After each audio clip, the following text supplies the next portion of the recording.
प्रधानमंत्री मोदी ने अपील की है विपक्ष से कि शांति से वो कार्यवाही करने दें और सरकार उनके हर मुद्दे पर चर्चा को तैयार है। सुनिए क्या कहा था प्रधानमंत्री मोदी ने।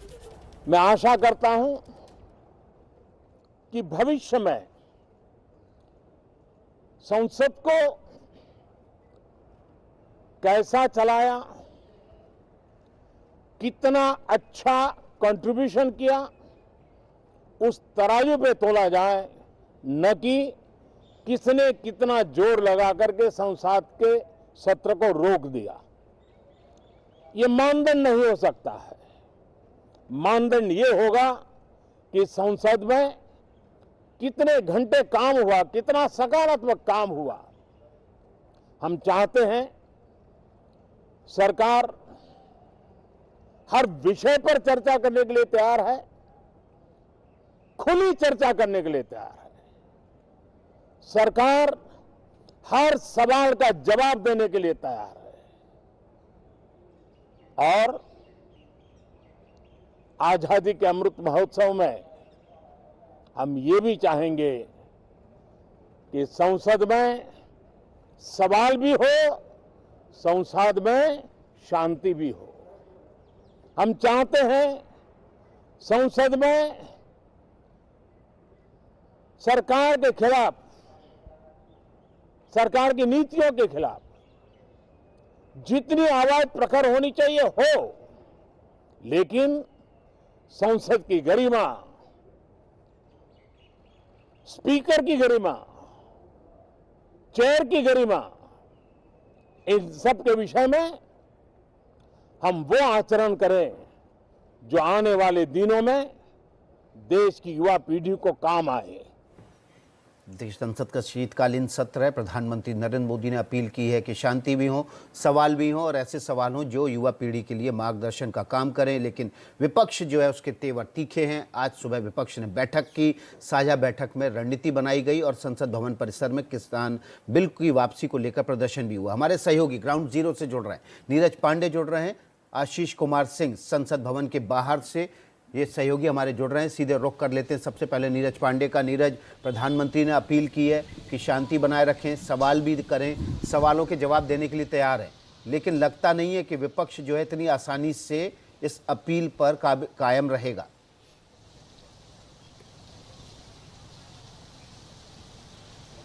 देखिए, विपक्ष ने तो अपने इरादे जाहिर कर दिए हैं। जिस तरह से प्रधानमंत्री नरेंद्र मोदी ने सरकार की तरफ से बड़ा मन दिखाते हुए साफ तौर पे कहा कि हर सवाल का जवाब देने के लिए तैयार हैं। सकारात्मक रूप से पहले तो सदन चलाया जाए और सदन में आकर आप चर्चा कीजिए, मुद्दों पर चर्चा कीजिए, हर विषय पर बात करें। और आज का दिन तो बहुत महत्वपूर्ण है, इसलिए भी महत्वपूर्ण है कि किसानों के लिए, किसानों की लंबे समय से जो डिमांड चल रही थी, 1 साल से करीब धरने पर बैठे हुए हैं दिल्ली के बॉर्डर्स पे, उन किसानों की डिमांड मानते हुए प्रधानमंत्री नरेंद्र मोदी ने कृषि बिल वापसी का फैसला किया और आज वो पेश भी होना है। थोड़ी देर में वो लोकसभा में पेश हो जाएगा, फिर राज्यसभा में पेश होगा। तो ऐसे में तो विपक्ष को उन्होंने एक तरह से खुला ऑफर दिया कि आप हर तरह की चर्चा के लिए, हम सदन है और सदन में आके चर्चा। वैसे भी सदन ही एक ऐसा माध्यम है जहां आप चर्चा करके मुद्दों पर बात कर सकते हैं और चीज़ों को व्यवस्थित कर सकते हैं। लेकिन पीएम की आग्रह के बाद भी जिस तरह से गांधी मूर्ति पर विपक्ष ने प्रदर्शन किया, जिसमें सोनिया गांधी भी मौजूद रहे, राहुल गांधी भी मौजूद रहे, विपक्ष के दूसरे बड़े नेता मौजूद रहे,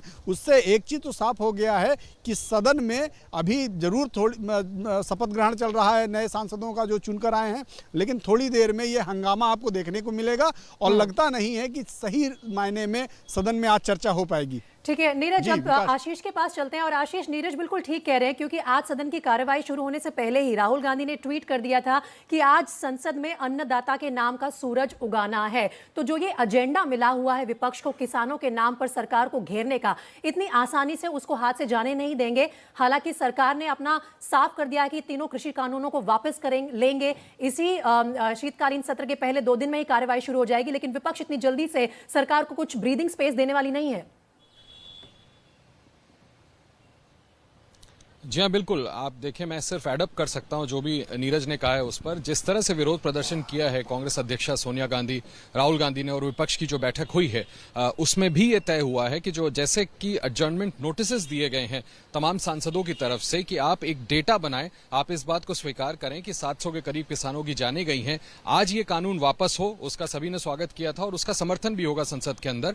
लेकिन सरकार को इस मुद्दे पर घेरेगी जरूर विपक्ष कि आप तमाम जितने किसानों की जान गई उनकी सूची बनाएं, कबूल करें कि इतने किसानों की जान गई थी और उनको कॉम्पनसेशन दिया जाए। और यही वजह है कि राहुल गांधी ने सुबह ट्वीट करके इस ओर इशारा कर दिया कि ये सत्र भी हंगामेदार होना है और आज का जो सदन चलना है उसमें भी ये प्रखर तरीके से विपक्ष मांग उठाने की कोशिश करेगा, सरकार पर दबाव बनाने की कोशिश करेगा कि इसको लेकर के चर्चा हो और सरकार इस बात को स्वीकार करे और उन किसानों को कॉम्पनसेशन दिया जाए। आप बिल्कुल ठीक कह रही हैं, राजनीतिक मुद्दा है, इसको विपक्ष अपने हाथ से स्लिप नहीं होने देना चाहता है।